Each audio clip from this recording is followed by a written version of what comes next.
قرآن شروع ہوتا ہے الف لام میم ذالک الکتاب لا ریب فیہ ھدی للمتقین. یہ جو رمضان ہے اس کو قرآن کے ساتھ بہت مناسبت ہے. یہ ایک دوسرے کے دوست ہیں.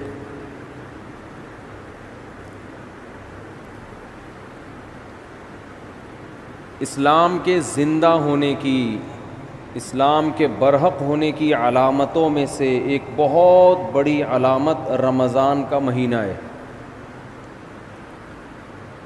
کوئی بھی جھوٹی دعوت، کوئی بھی جھوٹا مذہب 1400 سال گزرنے کے بعد بھی اتنا زندہ اور اتنا ایکٹیو نہیں ہو سکتا جتنا اسلام ہے.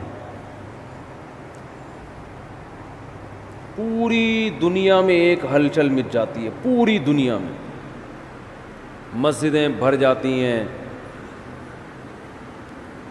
لوگ سحری اور افطاری کے انتظامات شروع کر دیتے ہیں. اور اللہ نے جو کتاب اپنے حبیب صلی اللہ علیہ وسلم پر نازل فرمائی اور یہ بتایا کہ یہ آخری کتاب ہے اور اس کی حفاظت میں خود کروں گا، تو اس کی حفاظت کرنے کے جو اللہ نے انتظامات کیے، ان انتظامات میں سے ایک انتظام تراویح کی نماز تھی. یہ وہ نماز ہے جو دوسرے مذاہب میں، آسمانی مذہبوں میں ہمیں نہیں ملتی. یہ وہ نماز ہے.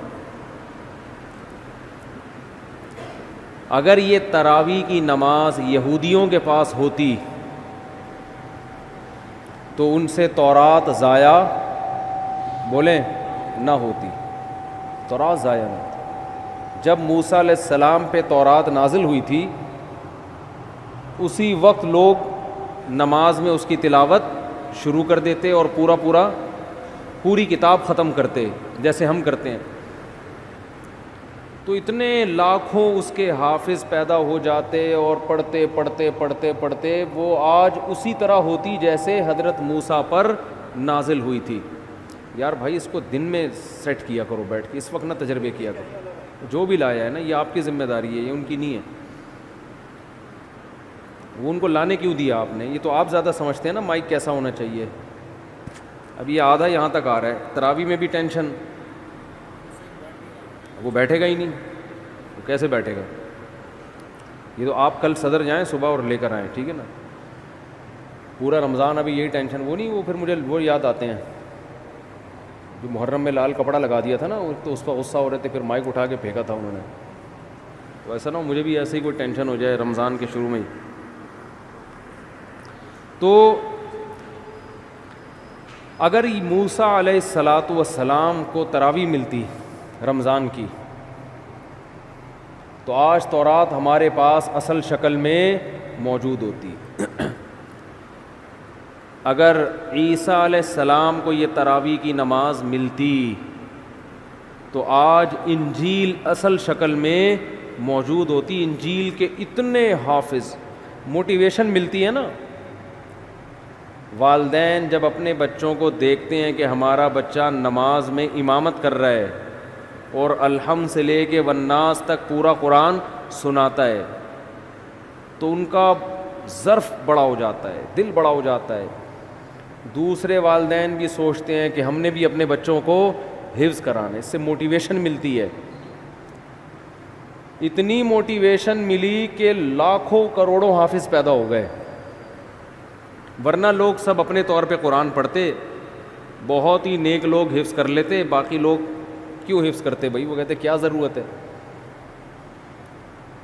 مجھے اپنا بچپن یاد ہے، میں جب حافظوں کو تراویح میں پورا قرآن پڑھتے ہوئے دیکھتا تھا نماز میں، میرا بہت دل چاہتا تھا کہ کاش اللہ مجھے بھی یہ صلاحیت دے کہ میں بھی الحمد سے لے کے والناس تک مصلی پہ کھڑا ہو کر پورا قرآن پڑھوں.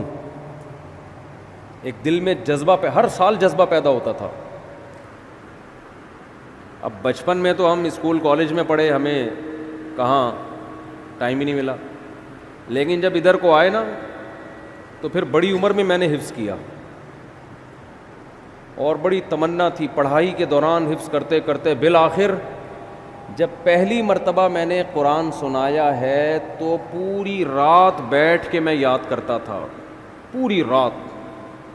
بہت مشکل تھی نا, کچا تھا, سنایا صحیح تھا. جیسے مجھے یہ موٹیویشن ملی اور بھی مسلمانوں کو یہ موٹیویشن ملتی ہے. تو پچھلی کتابیں جو تھیں چونکہ ان شریعتوں کو اللہ نے ختم کرنا تھا, اللہ کو پتہ تھا کہ یہ ایک خاص وقت کے لوگوں کے لیے, زمانہ چینج ہوگا تو اس حساب سے اللہ کا جو آسمانی مذہب ہے اس کے احکام بھی آہستہ آہستہ چینج ہوں گے زمانے کے لحاظ سے. تو اس لیے اللہ کے علم میں یہ بات تھی کہ ایک آخری پیغمبر کو میں بھیجوں گا محمد صلی اللہ علیہ وسلم, اور انہیں جو شریعت دوں گا وہ قیامت تک کے لیے قابل قبول ہوگی. ایسی شریعت ہوگی وہ ہمیشہ, وہ ہر دور میں ہر جگہ پہ چلے گی وہ. اب آپ دیکھ لیں پچھلی امتوں کو جو روزے دیے گئے وہ 24 گھنٹے کے روزے تھے. آج اگر ہمیں 24 گھنٹے کے روزے مل جاتے, پہلے ہی مارکیٹ سے روزے دار شارٹ ہوتے جا رہے ہیں اور مارکیٹ سے شارٹ.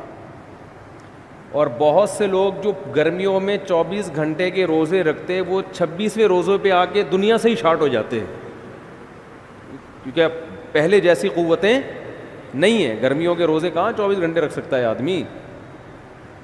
تو روزے میں اعتدال پیدا کر دی اللہ نے. آج جو ہم نے آیتیں پڑھی اس میں کُلُوا واشربوا حتی یتبین لکم الخیط الابیض من الخیط الاسود من الفجر, کہ کھاؤ اور پیو یہاں تک کہ فجر کا وقت ظاہر ہو جائے. فجر تک کھانے کی اجازت ہے تمہیں. تو یہ جو تراویح میں ہم قرآن پڑھتے ہیں نا, یہ رسول اللہ صلی اللہ علیہ وسلم نے شروع کیا. اللہ نے آپ پر وحی کی. ایک رات آپ صلی اللہ علیہ وسلم نکلے گھر سے. نبی صلی اللہ علیہ وسلم تہجد اپنے گھر پہ پڑھا کرتے تھے, مسجد میں جا کے نہیں پڑھتے تھے. حالانکہ گھر اور مسجد ساتھ ساتھ ملے ہوئے تھے, لیکن آپ صلی اللہ علیہ وسلم مسجد میں تشریف لے گئے. صحابہ کو اندازہ ہوا کہ جب نبی مسجد میں آ رہے ہیں اس کا مطلب سب کو دعوت دی جا رہی ہے کہ جماعت سے نماز ہوگی. یہ اس کی سائن اور اس کی علامت تھی, کیونکہ نوافل آپ صلی اللہ علیہ وسلم گھر میں اکیلے پڑھا کرتے تھے, اور تہجد میں کبھی کبھار 2-4 صحابہ ساتھ ہو گئے, زیادہ تعداد آپ کے ساتھ تہجد میں شریک نہیں ہوتی. اسی وجہ سے فقہاء نے لکھا ہے کہ نفل نمازوں میں 3-4 سے زیادہ افراد کی جماعت یہ شریعت میں پسندیدہ نہیں ہے. یہ اپنی طرف سے آپ نفل کی جماعتیں نہیں کر سکتے بڑی بڑی, کیونکہ نبی نے نہیں کی ہیں. اشراق کی نماز اکیلے پڑھی, اوابین اکیلے پڑھی ہے. لیکن رمضان میں آپ مسجد میں جب تشریف لائے تو صحابہ سمجھ گئے کہ یہ اپنی نماز نہیں ہوگی بلکہ اس میں ترغیب دی جا رہی ہے کہ جماعت ہوگی. صحابہ کی اتنی حرص, اتنے لوگ اکٹھے ہو گئے, 3 دن تک آپ آتے رہے, اتنا مجمع اکٹھا ہو گیا, کیونکہ نبی کے پیچھے کون نماز چھوڑے گا بھائی. کہ آپ صلی اللہ علیہ وسلم نے فرمایا مجھے خطرہ ہوا کہ یہ نماز تم پہ فرض نہ ہو جائے, تمہارے شوق کو دیکھتے ہوئے فرض ہو جائے گی تو مشکلات پیدا ہو جائیں گی, لہذا آپ نے ختم کر دی وہ. لیکن جو صحابہ جن میں تفقہ, جن میں بصیرت تھی, وہ سمجھ گئے کہ نبی چاہتے ہیں کہ یہ نماز لوگ پڑھیں, لیکن آپ اس کو 5 نمازوں کی طرح فرض کرنا نہیں چاہتے, لیکن چاہت ہے, ورنہ 3 دن بھی نہ پڑھتے نا. صحابہ نے دیکھ لیا کہ نبی کی یہ کیا ہے, بولو چاہت. اس لیے نبی صلی اللہ علیہ وسلم کے دنیا سے جانے کے بعد جیسے ہی رمضان کا چاند نظر آتا صحابہ مسجدوں کا رخ کرتے. حالانکہ تہجد صحابہ گھر میں پڑھا کرتے تھے, مسجدوں میں نہیں پڑھا کرتے, اور تہجد میں بڑی بڑی جماعتیں نہیں ہوتی تھیں. صحابہ سمجھ گئے کہ یہ نبی کیا چاہتے ہیں, اس نماز کو امت میں رائج کرنا چاہتے ہیں. اس وقت صحابہ نے اس کو الگ سے کوئی نام نہیں دیا تھا, الگ سے کوئی نام نہیں دیا تھا، بس قیام اللیل رات کی نماز ہے، رمضان میں جماعت سے ہوگی. ایسی صحابہ کرام کی حرص تھی اس نماز میں، کیونکہ بدعت نہیں تھی، کیونکہ دیکھ چکے تھے نا نبی کر چکے ہیں، کہ حضرت ابو بکر کے دور میں سب جماعتوں میں بٹے ہوئے ہوتے تھے. سارے صحابہ چونکہ حافظ نہیں تھے، حضرت ابو بکر، عمر، علی، عثمان، چاروں صحابہ رضی اللہ عنہم یہ حافظ تھے. ان کو مسجد میں جماعت سے پڑھنے کی ضرورت بولو نہیں تھی، کیونکہ تراویح کا بڑا مقصد ایک یہ ہے کہ جس کو قرآن یاد نہیں ہے وہ حافظ کے پیچھے قرآن سن کر اپنے قرآن کا دور مکمل کر لے. حضرت عمر یہ نماز گھر میں پڑھا کرتے تھے، اور علماء کہتے ہیں کہ جس کو قرآن یاد ہو اس کے لیے خود سے تراویح پڑھانا یہ کسی کے پیچھے پڑھنے سے بہتر ہے. سمجھ رہے ہیں کہ نہیں سمجھ رہے ہیں؟ نہیں یاری میرا خیال ہے بات سمجھ میں. ابھی تو آپ کے اچھے بھی سمجھیں گے انشاءاللہ. آواز گونج تو نہیں رہی نا؟ گونج رہی ہے، بہت گونج رہی ہے یار. کچھ کرو یار، اللہ کا واسطہ، مجھے سمجھ میں نہیں آ رہی. رمضان آتے ہی ٹینشن اسٹارٹ. تو جو حافظ ہے نا، حافظ جو خود پورا قرآن پڑھ سکتا ہے، اسے چاہیے اپنی الگ جماعت کرائے، الگ جماعت، تاکہ اس کا قرآن کیا ہو جائے، پورا ریپیٹ ہو جائے. جو حافظ نہیں ہے وہ حافظ کے پیچھے پڑھیں. صحابہ یہی کیا کرتے تھے. نبی نے فرمایا نا 73 فرقوں میں سے جنتی کون ہے؟ جو میرے اور صحابہ کے طریقے پر. تو صحابہ کیا کرتے تھے. حضرت ابو بکر کے دور میں جو قاری اچھا لگتا کہ بھئی آپ زیادہ اچھا پڑھتے ہو، چلو بسم اللہ کرو، آگے کھڑے ہو، ہم آپ کے پیچھے نیت باندھتے ہیں. یہ رمضان کے علاوہ یہ کام نہیں ہوتا تھا.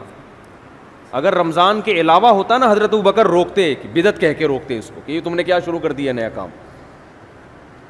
حضرت ابو بکر کے دور میں تراویح کی نمازیں ہوئیں، لیکن سب نے اخپل طریقے سے پڑھی ہے. جماعتیں ہوئیں، ایک مسجد میں کئی جماعتیں ہوتی تھیں. بھائی مجھے یہ والا قاری پسند ہے، اس کی آواز اچھی ہے، چلو بھائی آ جاؤ. مجھے وہ والا اچھا لگ رہا ہے، اس کی آواز اچھی ہے، چل بھائی میں اس کے پیچھے پڑھوں گا، آپ اس کے پیچھے پڑھیں. بعض لوگ اسپیڈ کو دیکھ رہے ہوتے ہیں، آواز کے بجائے کس کو دیکھتے ہیں؟ بھائی فلاں کی اسپیڈ تیز ہے، ہم اس کے پیچھے پڑھیں گے. امید ہے صحابہ تو یہ نہیں کرتے ہوں گے اسپیڈ، ٹھیک ہے نا، وہ کون زیادہ اچھا پڑھتا تھا. تو حضرت ابو بکر کے دور میں جتھوں کی شکل میں کئی جماعتیں مسجد میں ہو رہی ہیں. یہ رمضان کے علاوہ نہیں ہوتی تھی، ہوتی تو روکتے ان کو نا حضرت عمر کے، بھی کیا بدعت شروع کر دی ہے. لیکن حضرت ابو بکر نے ان کو روکا نہیں، کیونکہ جانتے تھے کہ نبی سے یہ ثابت ہے. حضرت عمر رضی اللہ تعالی عنہ کا دور آیا. آپ رمضان میں مسجد میں آئے، رات کے وقت دیکھا کوئی ادھر نماز پڑھ رہا ہے جماعت سے، کوئی ادھر پڑھ رہا ہے، کوئی ادھر پڑھ رہا ہے، ایک رونق مسجد میں. حضرت عمر نے فرمایا کہ یہ ایک امام کے پیچھے جمع ہو جائیں تو کتنا اچھا ہو. ہر آدمی اخپل طریقے سے کیوں پڑھ رہا ہے بھائی؟ مسجد میں کیا ہونا چاہیے؟ بولو، ایک امام، ایک بڑی جماعت ہو نا. کیونکہ نبی صلی اللہ علیہ وسلم نے رمضان کی راتوں میں جو 3 دن تراویح پڑھی، وہ مسجد کو ایک رونق دی ہے، اور وہ ایک امام تھے اور ان کے پیچھے سب نے نماز پڑھی ہے.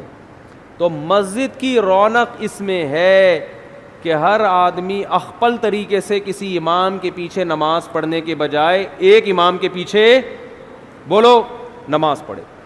وہ دن اور آج کا دن مسجد حرام میں بھی اور مسجد نبوی میں بھی ایک ہی امام کے پیچھے تراویح ہوتی چلی آ رہی ہے. جتنی رکعتیں حضرت عمر نے حکم دیا تھا نا امام کو پڑھائے، نہ ان رکعتوں میں کمی بیشی ہوئی اور نہ اس طریقے میں کمی بیشی ہوئی جو طریقہ حضرت عمر نے شروع کیا تھا. اب اس میں علماء 2 حصوں میں بڑھ گئے. بعض علماء نے کہا کہ حضرت عمر رضی اللہ تعالی عنہ نے جو ایک امام کے پیچھے لوگوں کو جمع کیا تو اصل حکم یہ نہیں تھا، اصل یہ تھا کہ ہر آدمی اپنی الگ جماعت کرا سکتا ہے. لہذا ان علماء نے کہا، جیسے کہ بعض سعودی عرب کے علماء کی رائے ہے کہ آج بھی تراویح میں مسجد میں 2 جماعتیں جائز ہیں. یہ بعض علماء کی رائے ہے کہ بھئی حضرت ابو بکر کے دور میں کتنی جماعتیں ہوتی تھیں؟ بہت سی جماعتیں ہوتی تھیں. لیکن جمہور کا قول یہ ہے, جس میں حنفی بھی شامل ہیں, حنفیہ, کہ ٹھیک ہے ہوتی تھیں, لیکن جب حضرت عمر نے اس کو ختم کر دیا اس سسٹم کو, اور باقی تمام خلفائے راشدین نے, حضرت عثمان, حضرت علی نے دوبارہ وہ 2 جماعتیں شروع, 2 یا زیادہ جماعتیں نہیں بلکہ ایک امام کے پیچھے, تو اب حضرت عمر کے فیصلے کے بعد ایک مسجد میں تراویح کی 1 سے زیادہ جماعتیں جائز, بولو نا, نہیں ہیں. کیوں جائز نہیں ہے؟ رسول اللہ صلی اللہ علیہ وسلم نے فرمایا, علیکم بسنتی و سنت الخلفاء الراشدین المہدیین, کہ میری اور خلفائے راشدین کی سنت کو لازم پکڑو. بات سمجھ میں نہیں آ رہی میرا خیال ہے. تو جنہوں نے خلفائے راشدین کی سنت کو نبی کے کہنے پہ لازم پکڑا, وہ مسجد میں کتنی جماعتیں کرتے ہیں؟ 1. اور اس میں رونق بھی ہے. اور بعد کے خلفائے راشدین نے حضرت عمر کے اس کارنامے کو بہت سراہا. حضرت علی رضی اللہ تعالی عنہ ایک دفعہ مسجد نبوی میں نکلے رمضان میں, دیکھا ایک امام کے پیچھے لوگ تراویح پڑھ رہے ہیں. فرمایا اللہ عمر کی قبر کو نور سے بھر دے, او کما قال, کہ اس نے ہماری مسجدوں کو رونق بخش دی. مجمع بڑا ہو گیا نا, تو اس میں مسجد میں کیا ہوتی ہے؟ رونق. ہر آدمی اخپل طریقے سے پڑھ رہا ہو, 2 ادھر پڑھ رہے ہو, 2 ادھر, ان کی آوازیں بھی آپس میں کیا ہوں گی؟ ٹکرائیں گی. پھر لوگوں میں بحث بھی ہوگی, وہ والا زیادہ اچھا پڑھ رہا ہے, وہ اس کی اسپیڈ بہت تیز ہے, آ جا ادھر آ جا, ہوتا ہے نا ایسے. ہمارے یہاں تو یہ پھڈا شروع ہو جاتا ہے نا, ابے وہ آدھے گھنٹے میں ایسے پورا اسپیڈ سے بھاگا ہے, تو ابھی کیا کر رہا ہے. مسجدوں میں نا یہ مقابلے ہوتے ہیں. تمہارے یہاں تراویح کتنے بجے ختم ہوتی ہے؟ کہتے 10 بجے. ابے تمہارے یہاں 10, ہمارے یہاں تو 9:45 پہ ختم ہو جاتی ہے. ایسا فخر کرتے ہیں جیسے 15 منٹ بچا کے پتہ نہیں یہ کیا کوئی بزنس کریں گے, کروڑوں روپے کمائیں گے اس میں. تو بہت صحابہ کرام مسجدوں کو کیا کر دیا کرتے تھے؟ بھر دیا. انہوں نے نام نہیں دیا اس کو تراویح کا, لیکن وہ یہ جانتے تھے کہ یہ ایک ایسی نماز ہے جو رمضان کے ساتھ خاص ہے, اس اسٹائل میں ہوگی, اتنی رکعتیں ہوں گی.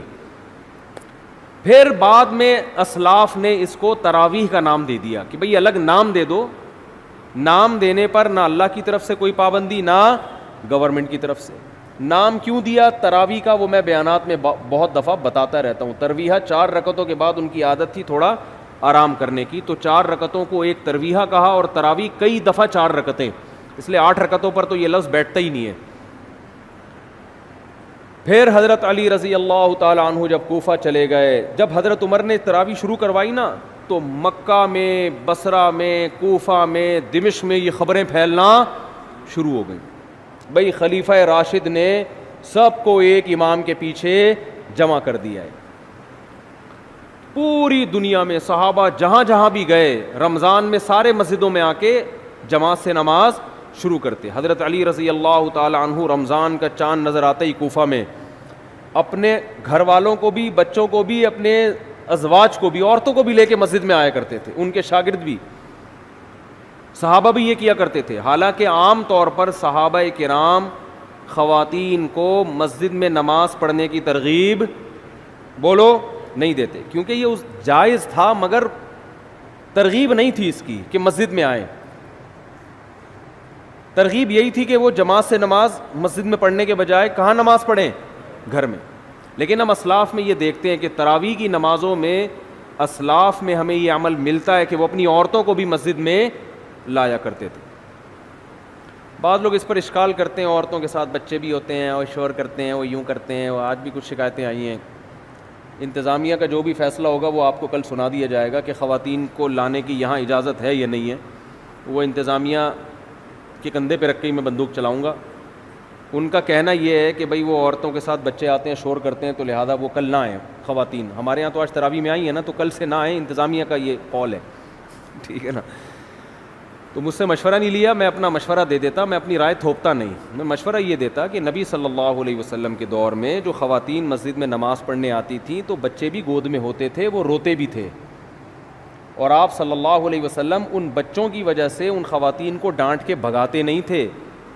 بلکہ ان بچوں کی رعایت میں نماز مختصر کر دیتے تھے تاکہ ماں کو تکلیف نہ ہو، کیونکہ عورت اور بچہ یہ ساتھ ساتھ ہیں. اب ان کو آپ یا تو بالکل محروم کر دو یا ان کو یہ کہو کہ بچے پیدا کرنا چھوڑ دیں تاکہ عبادت آرام سے ہو سکے. اسلام یہ کہتا ہے بھئی عبادت بھی ہوگی اور گود میں بچہ بھی ہوگا، مردوں نے برداشت کرنا ہے. نہیں آ رہی بات میرا خیال. آپ بھی کسی کے بچے تھے کہ نہیں تھے؟ آپ کو بھی تو آپ کی اماں نے برداشت کیا کہ نہیں کیا گودوں میں اٹھا اٹھا کے؟ اس وقت آپ کی اماں عیدی سینٹر میں جمع کرا کے آتی، کم بخت نہ تراوی پڑھنے دیتا ہے ٹھیک ہے نا، نہ کچھ کام کرنے دیتا ہے.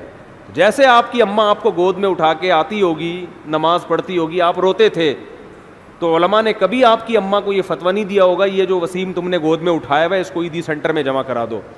سب نے یہی فتویٰ دیا کہ اسی کو گود میں لے کے نماز آپ نے پڑھنی ہے، یہ روئے گا تو ہم آپ کی رعایت کریں گے. بہرحال جو بھی فیصلہ ہوگا وہ بتا دیا جائے گا، کیونکہ یہ ایک اختلافی مسئلہ بھی ہے، خواتین کا مسجد میں آنا نہ آنا. میری اپنی ذاتی ایک رائے ہے، وہ تفرد ہے میرا، فیصلہ وہی ہوگا جو ہوگا فیصلہ. تو حضرت عمر رضی اللہ تعالی عنہ نے جو شروع کیا، مسجدیں کو رونق بخش دی، اور حضرت نبی صلی اللہ علیہ وسلم حضرت جبریل کے ساتھ تراویح میں جبریل کے ساتھ رمضان میں قرآن کا دور کیا کرتے تھے تاکہ قرآن آپ کو یاد رہے. تو اس لیے علماء نے لکھا ہے کہ رمضان میں تراویح پڑھنا الگ سنت ہے اور قرآن کا دور مکمل کرنا بولیں یہ الگ سنت ہے. یہ بھی اس کی اصل بھی نبی سے ثابت ہے، یہ بھی نبی سے ثابت ہے. اس کا نتیجہ کیا نکلا؟ الحمد سے لے کے والناس تک اتنے لاکھوں کروڑوں 1400 سال میں حافظ پیدا ہو گئے کہ قرآن کے ضائع ہونے کا امکان اسباب کی دنیا میں بھی ختم ہو گیا. اتنا پڑھا جا رہا ہے، اتنا پڑھا جا رہا ہے. آج دیکھو، کل بلکہ جیسے ہی چاند نظر آیا ہوگا پوری دنیا میں مسجدیں آباد ہوئیں کہ نہیں ہوئی، حرم میں، اور پوری دنیا میں قرآن پڑھنا شروع. دنیا میں کوئی کتاب ایسی ہے جس کو اللہ نے اتنی عزت دی؟ ایک تو میرا مائک صحیح نہیں ہے، مجھے آج بولنے میں بڑی تکلیف ہو رہی ہے. کل تک صحیح نہیں ہوا تو آپ خراب ہو جاؤ گے، یہ بتا دو. کل تک اگر مائک صحیح نہیں ہوا تو مائک ٹھیک ہو یا نہ ہو یہ خراب ہو جائیں گے، آپ نوٹ کر لیں، ٹھیک ہے نا. تو جب چیخنا پڑتا ہے نا تو میرے پھر دماغ پہ زور نہیں ہوتا کہ کیا بولنا ہے، پھر گلے پہ زیادہ زور ہوتا ہے. جب انسان کمفرٹ ہو کے بات کرتا ہے نا تو اس کے دل میں نکات بھی آتے ہیں، زبان بھی کھلتی ہے، علمی باتیں بھی ہوتی ہیں، نصیحت کی باتیں بھی ہوتی ہیں. اور آواز ہی نہ آ رہی ہو، چیخنے پہ زیادہ زور لگا ہوا ہو تو ساری انرجی تو چیخنے پہ خرچ ہو گئی نا، سوچنے پہ تو خرچ ہی نہیں ہو رہی. تو بغیر سوچے جب کوئی بولے گا ڈھنگ کی بات کرے گا، وہ کہاں کرے گا ڈھنگ کی بات؟ تو ابھی میں بغیر سوچے بول رہا ہوں، خیر پھر بھی کوشش کر رہا ہوں سوچ کے بولوں. تو بات آج تھوڑا مختصر بیان کر لیتے ہیں. تو یہ دنیا کی واحد کتاب ہے جسے اللہ نے اتنی عزت دی ہے، اتنی عزت دی ہے کہ آج بھی دنیا میں کسی کتاب کو اس کا 1000واں حصہ بھی عزت نہیں ملی، 1000واں حصہ بھی. آج اگر کوئی غیر مسلم پوچھتا ہے کہ تمہارے پاس کیا دلیل ہے کہ یہ اللہ کا کلام ہے، ہم اسے کہتے ہیں بتاؤ. قرآن مجید کی جو عربی ہے نا، یہ 1400 سال پرانی زبان ہے. اللہ نے اس قرآن کی حفاظت کے لیے صرف حافظوں کو پیدا نہیں کیا بلکہ اس زبان کو محفوظ کر دیا جس زبان میں یہ قرآن نازل ہوا ہے. آج سے 1400 سال پہلے کی کوئی زبان اب محفوظ نہیں ہے، اور عربی اتنی زبردست محفوظ ہے کہ جو الفاظ صحابہ، تابعین اور عرب کے نبی سے 40 سال پہلے کی عربی میں جو الفاظ استعمال ہوتے تھے نا، وہی الفاظ آج عربی زبان میں، وہی اردو زبان میں، بہت سے ان میں سے فارسی زبان میں، بہت سے انگریزی میں استعمال ہو رہے ہیں. اب دنیا کی واحد زبان ہے جو دوسرے زبانوں سے الفاظ لینے کے بجائے اپنے الفاظ دوسری زبانوں کو ادھار دے رہی ہے، وہی الفاظ استعمال ہو رہے ہیں.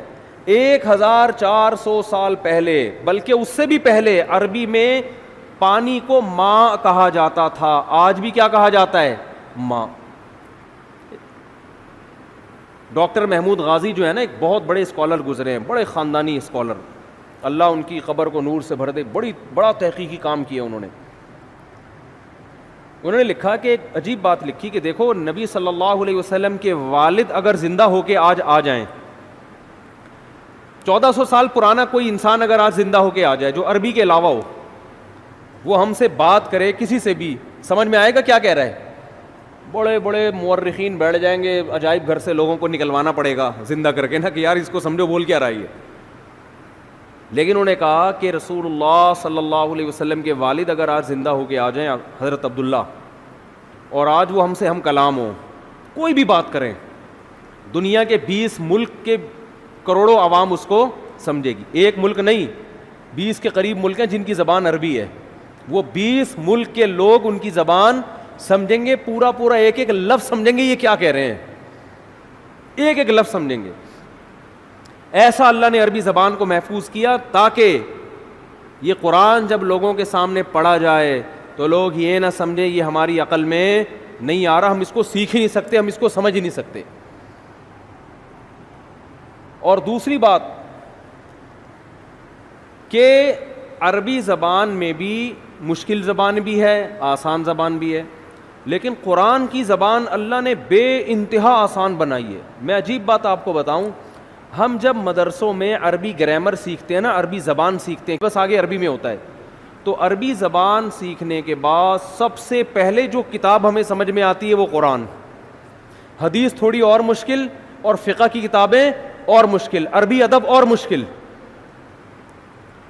یعنی آپ اگر کوئی زبان سیکھیں نا تو بہت آسان کتابیں آپ کی سمجھ میں سب سے پہلے آئیں گی نا۔ ارے آپ نے انگلش سیکھی، ابھی تازہ تازہ سیکھی ہے، تو انگلش کی جو پہلی کتاب ہے وہ تو سمجھ میں آئے گی، دوسری جماعت کی کتاب آسانی سے سمجھ میں نہیں آئے گی، کیونکہ آپ نے جمعہ 8 دن تو ابھی انگلش سیکھی ہے آپ نے، تو سب سے آسان کتاب سمجھ میں آ جائے گی آپ کے۔ تو قرآن اتنی آسان اتنی آسان اتنی آسان عربی ہے قرآن مجید کی کہ عربی سیکھنے والا طالب علم سب سے پہلے کون سی چیز سیکھتا ہے، کون سی کتاب سمجھتا ہے؟ قرآن مجید۔ کتنا آسان۔ الحمد للہ رب العالمین، تمام تعریفیں اس اللہ کے لیے جو تمام جہانوں کا پالنے والا رب۔ یہ سارے الفاظ اردو میں یوز ہو رہے ہیں، حمد و ثنا ہے کہ نہیں ہے؟ للہ اللہ کو بولتے ہیں، رب العالمین، رب عالمین کا معنی سارے جہاں، الرحمن بڑا مہربان، الرحیم بہت رحم کرنے والا۔ رحمان رحیم اردو میں استعمال ہو رہے کہ نہیں ہو رہے؟ بہت ساری زبانوں میں استعمال ہو رہے ہیں یہ۔ ارض کسے کہتے ہیں عربی میں؟ زمین کو۔ انگلش میں کسے کہتے ہیں؟ زمین کو کیا کہتے ہیں؟ ارتھ۔ یہ عربی سے آیا ہے انگلش میں، اور بہت سے الفاظ عربی سے انگلش میں گئے ہیں۔ ایسی زبان کہ وہ تو محفوظ ہے ہی، اس نے دوسری زبانوں پہ اپنا اثر ڈال دیا، دوسری زبانوں کا اثر قبول نہیں کیا اس نے، ورنہ زبان دوسری زبان کا اثر قبول کر کے تبدیل ہو جاتی ہے۔ ایسی خاندانی زبان اللہ نے بنایا عربی کو، قرآن کی وجہ سے محفوظ کیا۔ الرحمن الرحیم، مالکی، مالک کا لفظ اردو میں استعمال ہوتا ہے، مالک کا معنی مالک۔ یوم الدین، یوم کسے کہتے ہیں؟ دن کو کہتے ہیں نا، یوم سیاہ۔ الدین روز جزا۔ ایاک نعبد، نعبد عبادت سے نکلا ہے، عبادت کا لفظ اردو میں نعبدو بنا دیا نا اس کو، عبادت کا لفظ استعمال ہوتا ہے۔ تو ایسی زبان کہ اتنی صاف ستھری، اور ایسی، ایک انگریز نے یہ بات لکھی ہے، بڑی خاندانی بات، اس کو نوٹ کر لیں۔ اس نے یہ کہا ہے، گورے کی بات ہے، مجھے موقع ملا میں اس کا حوالہ پیش کروں گا، کہ اگر کوئی شخص یہ چاہتا ہے کہ لوگ اس کی تحقیق سے 1000 سال بعد بھی اس طرح فائدہ اٹھائیں جیسے آج اٹھا رہے ہیں، تو وہ کتاب اگر لکھنا چاہتا ہے تو ایسی کتاب میں اس کے لیے عربی کے علاوہ اس کے پاس کوئی آپشن نہیں ہے۔ نہیں آ رہی بات؟ یعنی آپ یہ چاہتے ہیں نا کہ آپ کی کتاب 1000 سال بعد بھی لوگ سمجھیں، تو عربی زبان کے علاوہ کسی اور کتاب میں آپ ایسی کتاب، کسی اور زبان میں آپ ایسی کتاب نہیں لکھ سکتے۔ اور یہ بالکل صحیح کہا انگریز نے، اس نے یہ بات کی ہے کہ عربی میں 1000 سال پہلے کی جو کتابیں ہیں نا، جو لکھی گئی ہیں، 1200 سال پہلے جو کتابیں لکھی گئی ہیں، چاہے وہ سائنس کے موضوع پر ہوں، چاہے وہ دین کے موضوع پر ہوں، چاہے وہ فزکس کے موضوع پر ہو، جو مسلمان سائنسدان ہے، البیرونی نہیں تھا فلکیات، ماہر فلکیات تھا 800 سال پہلے البیرونی، اس نے کرو ٹریگنومیٹری کی بنیاد رکھی ہے۔ جتنی کرو ٹریگنومیٹری ہے نا آج گورے جو استعمال کرتے ہیں یہ ساری البیرونی سائنسدان کی ایکویشنز ہیں. تو ہمارے شیخ حضرت مفتی رشید احمد صاحب نے البیرونی کی کتابیں پڑھ کے کرو ٹریگونومیٹری سیکھی ہے, اور پوری کیلکولیشن کرنا یہاں بیٹھے بیٹھے قبلہ کہاں ہے, اور جو کرو ٹریگونومیٹری بہت مشکل ہوتی ہے اس کی ایکویشنز. تو وہ 700 سال پہلے کے سائنسدان کی کتاب پڑھ کے انہوں نے عربی وہ ٹریگونومیٹری سیکھی ہے. لیکن 700 سال پہلے انگلش میں لکھی ہوئی کوئی کتاب آج سمجھ میں آ سکتی ہے کیا؟ پتہ نہیں اس وقت انگلش تھی بھی کہ نہیں تھی, کوئی اور زبان ہوگی جو بعد میں جا کے انگلش میں کنورٹ ہوئی ہے. حتیٰ کہ گوروں نے جو 150-200 سال پہلے انگلش میں کتابیں لکھی ہیں, آج انگلش سیکھنے والے جو انگلش جاننے والے لوگ ہیں ان کو 150-200 سال پرانی انگلش سمجھنے میں اچھی خاصی مشکل ہوتی ہے, اور 100 سال کے بعد وہ ان کی عقل سے بالکل اوپر کی چیزیں ہو جائیں گی. کیا خاندانی زبان ہے یار. اس نے کہا کہ بھائی آپ نے عربی میں جو 1000 سال پہلے کی کتابیں, ہم قدوری جو پڑھتے ہیں نا فقہ کی کتاب, وہ تقریباً 1100 سال پرانی کتاب ہے, لیکن طالب علم بڑے آرام سے پڑھتا ہے. وہ تاریخ کی جو کتابیں عربی میں لکھی گئی ہیں 1300 سال پہلے کی کتابیں ہیں. 1300 سال پہلے بھی جو ہے نا جو ہسٹری لکھی گئی ہے جو 100 سال کے کام ہوئے تھے. محمد ابن اسحاق مشہور مورخ ہے, وہ تقریباً 1300 سال پہلے کتابیں لکھ کر گیا تاریخی. غزوہ بدر, غزوہ احد, یہ ہوا, پھر وہ تو بہت قریبی زمانہ تھا نا نبی کے دور کا. وہ کتابیں آج ایسے سمجھ میں آتی ہے 2 اور 2 4 کی طرح. تو بتاؤ 1300 سال پرانی کوئی زبان ہے جو آج سمجھ میں آئے؟ تو اس انگریز نے لکھا کہ عربی وہ واحد زبان ہے کہ آپ اگر اپنی سائنسی تحقیقات عربی میں لکھیں گے تو آپ کی ان تحقیقات سے 1000 سال بعد بھی فائدہ اٹھایا جا سکے گا. اور اس نے یہ اعتراف کیا ہے کہ انگلش میں اگر آپ وہ کتابیں لکھیں گے تو 200, 250, 300, 400, 500 سال کے بعد کوئی ضمانت نہیں ہے کہ لوگ وہ کتاب سمجھ ہو سکتا ہے دنیا میں 2-4 اس کے ماہرین ہوں, باقی کوئی نہیں سمجھے گا. کیونکہ انگلش بھی بہت تیزی کے ساتھ بولو چینج ہو رہی, بہت تیزی سے چینج ہو رہی ہے. ہم دیکھتے ہیں 15-20 سال پہلے کی انگلش کے کچھ الفاظ چینج ہو چکے ہیں, اب کچھ اور بن چکے ہیں وہ. اور وہ یہ تو نیچرل ہے نا. اردو کتنی چینج ہو چکی ہے. آپ مرزا غالب کو لے کر آئیں, سمجھ میں آئیں گے کیا بول رہے ہو بھائی؟ پہلے اس نے مس کہا, پھر تک کہا, پھر بل کہا, اس طرح ظالم نے مستقبل کے ٹکڑے کر دیے. یہ تو چلو سمجھ میں آ رہا ہے. انگشت بدنداں رہ گیا میں. مرزا غالب تو اس طرح کی باتیں کیا کرتے تھے نا, نہیں سمجھ میں. اور 100 سال کے بعد یہ ہمارے جتنے یوٹیوب پہ بیان چل رہے ہیں نا, کسی کی کھوپڑی میں لوگ بولیں گے 100 سال پہلے مفتی طارق مسعود گزرے تھے, کیا کہہ رہے ہیں؟ لوگ کہیں گے یار اتنی گاڑی اردو, استغفر اللہ. اس وقت آدھی اردو ہوگی, آدھی انگلش ہوگی, آدھی کچھ اور مل کے, پتہ نہیں یہ باقی رہ گیا یا کوئی نئی زبان بن چکی ہو.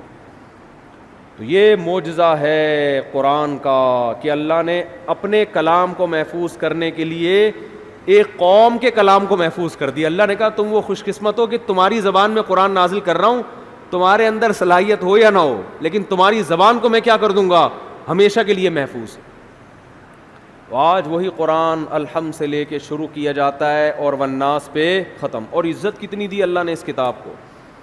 چند باتیں کر کے بس بیان ختم کرتا ہوں. آج مائک ٹھیک نہیں ہے, چیخنا بہت پڑ رہا ہے, کھوپڑی گھومتی ہے پھر اس سے نا. کہ دنیا میں کوئی کتاب ہے جس کے ٹائٹل پہ رائٹر کا نام لکھا ہوا نہ ہو, ہے بھائی؟ ہر کتاب کے ٹائٹل پہ کیا ہوتا ہے؟ رائٹر کا نام. حتیٰ کہ بائبل پر بھی رائٹر کا نام لکھا ہوا ہوتا ہے. قرآن وہ واحد کتاب ہے جس کے ٹائٹل پہ رائٹر کا نام بولو نہیں ہے, اس لیے کہ اس کا رائٹر کون ہے. اور رائٹر بھی نہیں ہے اللہ, اللہ متکلم ہے. اللہ نے یہ لکھی نہیں ہے, اللہ نے کلام کیا. یہ اور عزت دے دی اللہ نے اس کو. کلام کیا, جبریل سے کلام کیا, اور جبریل کے ذریعے اپنا کلام نبی کے قلب پہ نازل کیا. ایسا اللہ جب کلام کرتا تھا نا ہمارے نبی صلی اللہ علیہ وسلم کے قلب پہ, اس کلام کو جو اللہ کی ذات سے نکلا ہوا کلام, اس کو جب ہمارے نبی کے دل پہ نازل کرتا تھا, آپ صلی اللہ علیہ وسلم کو شدید سردی میں سخت ترین پسینہ آتا تھا. آج جو ہم نے آیت پڑھی ہے نا کہ کلوا واشربوا حتی یتبین لکم الخیط الابیض من الخیط الاسود من الفجر, پہلے یہ آیت نازل ہوئی کہ تم صبح سحری کے وقت تک کھا سکتے ہو جب تک سفید دھاگا کالے دھاگے سے جدا نہ ہو جائے. اصل میں اللہ تعالیٰ یہ بتا رہے تھے کہ اتنی روشنی ہو جائے کہ سفید اور کالے دھاگے میں فرق تمہیں نظر آنا شروع ہو جائے. یہ جب ہوتا ہے جب مشرق کی طرف سورج کی روشنی ایسے لمبائی میں پھیلنا شروع ہوتی ہے. اب صحابی کی سمجھ میں ہی نہیں آیا, وہ سمجھے کہ اس آیت کا یہی مطلب ہے کہ کالا دھاگا اور سفید دھاگا, حالانکہ یہ کنایا تھا کہ صبح صادق ہو جائے. تو وہ صحابی جو تھے نا وہ یہ لے کے بیٹھ گئے اور دھاگوں میں فرق کرنے لگے. تو جب فرق کرنے لگے تو پریشان ہوئے, نبی صلی اللہ علیہ وسلم کے پاس آئے کہ اللہ کے کلام کا مطلب کیا ہے. تو آپ صلی اللہ علیہ وسلم پر اللہ نے ایک لفظ نازل کیا چھوٹا سا, کلوا واشربوا حتی یتبین لکم الخیط الابیض من الخیط الاسود, کہ رات یعنی کالا دھاگا سفید دھاگے سے جدا ہو جائے یعنی فجر کا وقت ہو جائے. تو یعنی فجر اتنا لفظ نازل کیا اللہ نے, من الفجری کا لفظ. اور امی عائشہ فرماتی ہیں کہ اتنا سا لفظ جب نبی پہ نازل ہوا تو شدید سردی میں آپ صلی اللہ علیہ وسلم کے پسینہ ٹپکنا شروع, ایسے نچڑنا شروع. ہم سمجھ گئے کہ آپ پر کیا نازل ہو رہی ہے, وہی. جب آپ صلی اللہ علیہ وسلم نارمل حالت میں آئے تو آپ نے کیا لفظ پڑھا, من الفجر, بس اتنا سا لفظ. تو یہ اللہ کا کلام تھا. ایک اور دلچسپ واقعہ ہمیں ملتا ہے احادیث میں, قرآن مجید کی آیتیں نازل ہوئیں, لا یستوی القاعدون من المؤمنین, جو مومنین میں پیچھے بیٹھنے والے لوگ ہیں وہ ان کے برابر نہیں ہو رہے جو میدان جہاد میں بولو لڑتے ہیں. پیچھے بیٹھنے والے آگے میدان جہاد میں لڑنے والوں کے برابر, بولتے کیوں نہیں یار, کیا ہو گیا, نہیں ہے. وہ لڑ رہے ہیں میدان میں, قربانیاں دے رہے ہیں, تم یہاں پیچھے بیٹھے ہوئے ہو. ٹھیک ہے تم نماز پڑھ رہے ہو, زکوٰۃ دے رہے ہو, عبادت کر رہے ہو, لیکن ان سے ایسا تھوڑی ہوا. تو ہاتھ ضائع ہونے کا خطرہ, آنکھیں ضائع ہونے کا خطرہ, شہادت کا خطرہ, گرفتاری کا خطرہ, وہ 10 خطرے مول رہے ہیں. تو تم کیسے سمجھتے ہو کہ تم ان کے برابر ہو سکتے ہو؟ اب بعض صحابہ معذور تھے, ان کا جذبہ تھا میدان جہاد میں لڑنے کا, لیکن معذوری کی وجہ سے ان کو نبی جانے کی پرمیشن نہیں دیتے. وہ اتنے غمزدہ ہوتے کہ روتے تھے کہ کاش اللہ ہمیں صحت دیتا, ہم بھی جا کے لڑتے. اب جب یہ آیتیں نازل ہوئیں تو ان کا دل تو اور بیٹھ گیا کہ بھئی ہمارا تو بالکل انہی کی طرح لڑنے کا جذبہ ہے, ہمارے بازوؤں میں طاقت نہیں, ہمارے کوئی نابینا تھے, کوئی بیچارے معذور تھے پاؤں سے, کوئی اپاہج تھے, تو ہمیں تو نبی روکتے ہیں, ورنہ ہمارا تو جذبہ ہے. اور اللہ نے کہا کہ تم ان کے برابر نہیں ہو سکتے, جبکہ ہم تو روتے ہیں یہاں بیٹھ کے کاش ہمیں بھی وہاں جانے کا موقع ملتا. تو جب یہ نبی صلی اللہ علیہ وسلم کے سامنے صحابہ نے اشکال کیا نا, تو ایک صحابی فرماتے ہیں کہ آپ صلی اللہ علیہ وسلم کی ران مبارک میری ران پر تھی, ران مبارک میری ران پر تھی. تو کہتے ہیں کہ میں نے دیکھا نبی پر وحی کے آثار ظاہر ہونا شروع. صحابہ گئے نبی کی خدمت میں, یا رسول اللہ ہم تو معذور ہیں, اور اللہ کہہ رہا ہے لا یستوی القاعدون من المؤمنین والمجاہدون فی سبیل اللہ, پیچھے بیٹھنے والے اللہ کی راہ میں جہاد کرنے والوں کے برابر نہیں ہیں. تو ہم تو شوق سے تھوڑی پیچھے بیٹھے ہیں. تو صحابی کہتے ہیں کہ نبی صلی اللہ علیہ وسلم کی ران مبارک کو میں نے دیکھا, اتنی وزنی ہو گئی کہ مجھے لگا کہ میری ٹانگ چٹخ کے پچک جائے گی, ہڈی ٹوٹ جائے گی اس کی, اتنی بھاری ران ہو گئی آپ صلی اللہ علیہ وسلم کی. اور آپ پر ایسے کپ کپی کے آثار, تھوڑی دیر میں آپ صلی اللہ علیہ وسلم کا جسم ہلکا ہو گیا, اور آپ نے ایک لفظ کی تلاوت کی, غیر اولی الضرر, بشرطے کہ ان کو کوئی مجبوری, بولو نا یار, یہ اردو میں تو بڑا لمبا لفظ ہو گیا, بشرطے کہ ان کو کوئی مجبوری نہ ہو. آواز نہیں آ رہی مجھے, کون سا جا رہی ہے میری آواز, میرا بھی کھوپڑی خراب ہو رہی ہے, آواز نہیں آ رہی ان کو, تصویر پہ گزارا کریں. تو غیر اولی الضرر, بشرطے کہ ان کو ضرر نہ ہو. اردو میں تو یہ لفظ بہت لمبا ہے, عربی میں غیر اولی الضرر, بس اتنا سا لفظ نازل ہوا ہے اللہ کی طرف سے. اور صحابی کہتے ہیں اتنا جسم بوجھل ہو گیا کہ میری ٹانگ مجھے قریب تھا کہ ٹوٹ کے چٹک کے پچک جائے گی وہ.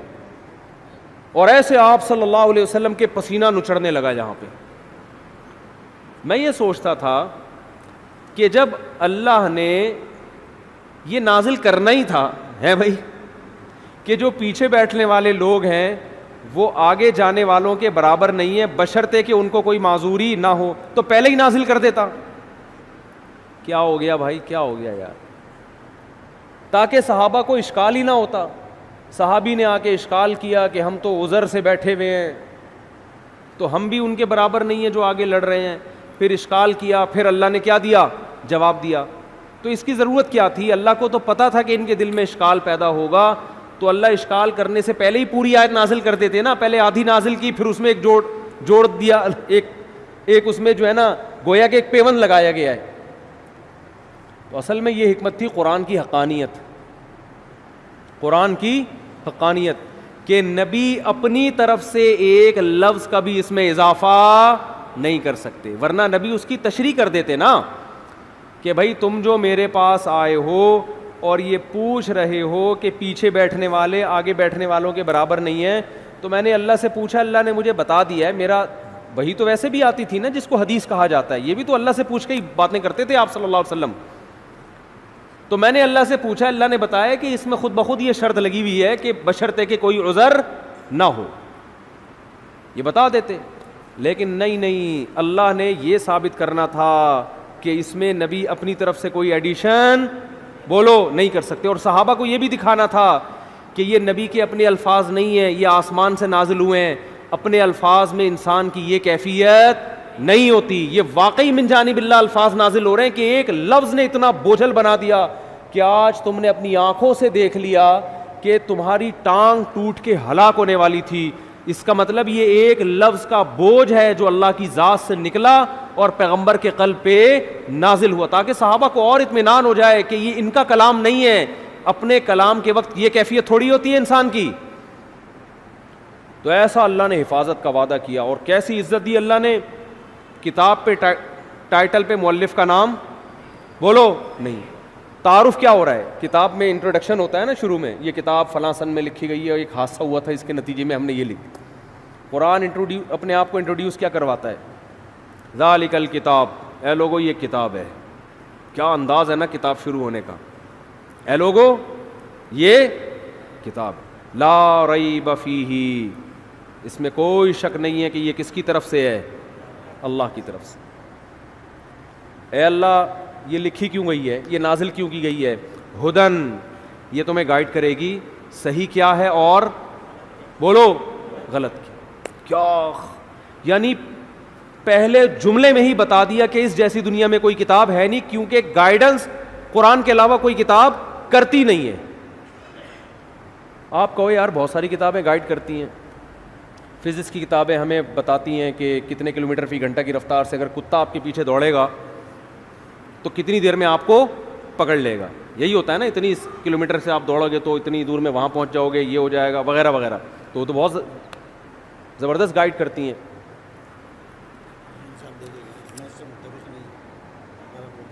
بھائی انتظامیہ کی مشاورت صحیح بات طے کی گئی ہے کہ حالات اور کورونا کو مد نظر رکھتے ہوئے خواتین کے لیے تراویح کا انتظام نہیں کیا گیا. چونکہ کچھ خواتین آ گئی تھیں اس لیے وقتی طور پر پردے کا انتظام کیا گیا ہے. خواتین سے درخواست ہے کہ وہ اپنے گھر پر تراویح پڑھیں. کل سے مسجد میں پردے کا انتظام نہیں ہوگا. چلو ٹھیک ہے, سنا دی ہم نے بھائی اعلان. تو کیا کہہ رہا تھا میں, گائیڈنس, گائیڈ صرف یہ کرے گی آپ. اصل میں یہ جو گائیڈنس مل رہی ہے نا کہ میری گاڑی کہاں سے ٹھیک ہوگی, یہ خاندانی گائیڈنس تھوڑی ہے, صحیح ہے نا, میرا گردے کی پتھری کیسے نکلے گی. اصل میں تو گائیڈنس خاندانی وہ ہوتی ہے جو آپ کو آپ کی منزل بتائے.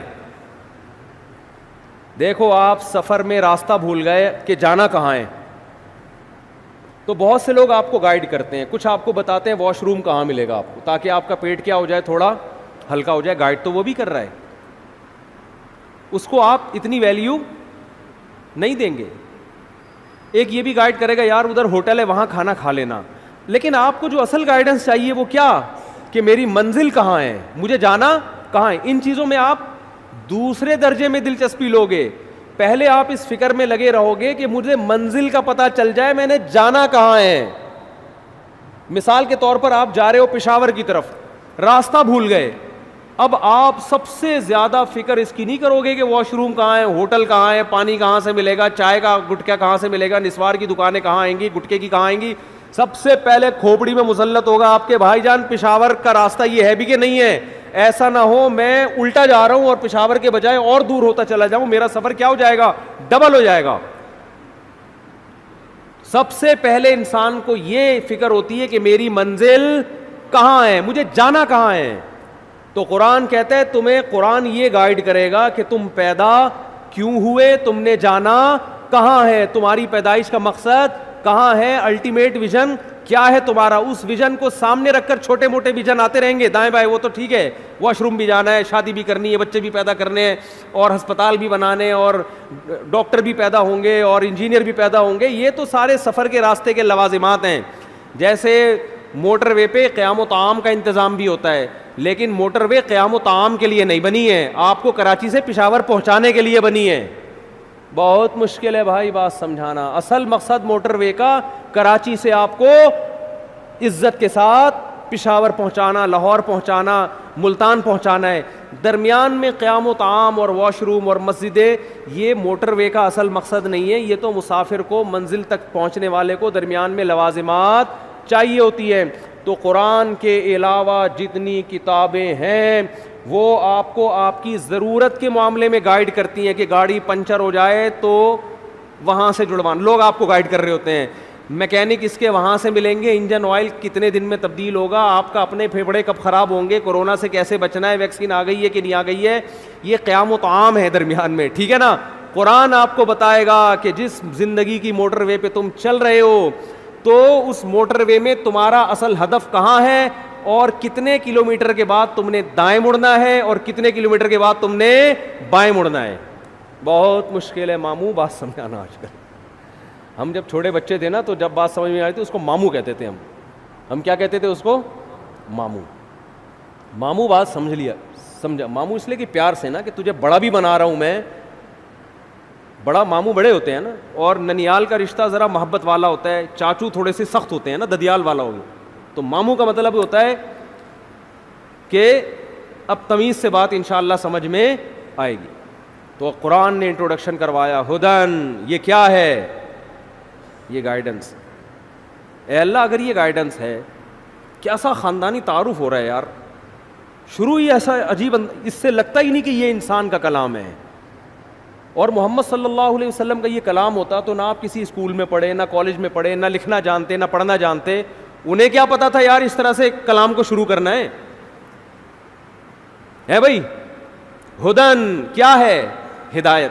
ہادی بھی نہیں کہا کہ ہدایت دینے والی, یہ تھوڑی ویلیو کم ہو جاتی. ہدن سراسر ہدایت ہے, اے ٹو زیڈ, الحم سے لے کے والناس تک سراسر کیا ہے, ہدایت. دیکھو کوئی شخص عدل کرنے والا ہوتا ہے اسے لوگ کہتے ہیں عادل ہے, عدل کرنے والا. اور جب غلو کرنا ہوتا ہے کہتے ہیں یہ تو سراپا عدل ہے. عدل کا دوسرا نام ستار بھائی, عدل کا دوسرا نام یہ ہے. کہتے ہیں کہ نہیں کہتے, اس کا مطلب مبالغہ کر رہے ہیں بھائی, عدل نام ہی اسی کا ہے. تو دوسری شرط قرآن نے بتائی ہدن. پہلا انٹروڈکشن کیا کروایا, کیا یہ ہدایت. سوال پیدا ہوتا ہے اللہ اگر یہ ہدایت ہے تو اتنے ذہین لوگ دنیا میں آئے, اس کو پڑھ کے بھی گئے, انہیں تو گائیڈنس بولو ملی نہیں. ہم تو جب موٹر وے پر جاتے ہیں اور ہمارا ہدف پشاور ہوتا ہے تو ہمیں بار بار سائن بورڈ کے ذریعے منزل کا پتہ چلتا ہے کہ پشاور اتنے کلومیٹر, دائیں مڑیں, بائیں مڑیں, رائٹ ٹرن, کیپ لیفٹ, اور یوں کرے اور یوں کرے, اور اس موٹر وہ جو ہے نا وہ انٹرچینج سے آپ اتر جائیں. اور وہ تو بالکل صحیح, وہ تو ہر ایک کو مل رہی ہوتی ہے. تو معاذ اللہ اس سے تو پتہ چلتا ہے بھائی موٹر وے جو آپ کو ہدایت دے رہی ہے اس میں زیادہ ایکوریسی ہے بنسبت کس کے, قرآن کے. کیونکہ یہاں تو بہت سے لوگ پڑھتے ہیں, کخ بھی فائدہ نہیں ہوتا. کیا ہو گیا بھائی, کتنے لوگ قرآن پڑھ رہے ہیں. ابو جہل بھی تو سن رہا تھا نا, ابو لہب بھی سن رہا تھا. حضرت عمر چند آیتیں سن کے تبدیل ہو گئے اور ایسا ایمان پر قائم ہوئے ہیں کہ انہوں نے اعلان کیا کہ کوئی یہ مجھے مسجد حرام میں وہ شخص نماز سے روکے جو اپنی بیوی کو بیوہ کرانا چاہتا ہے.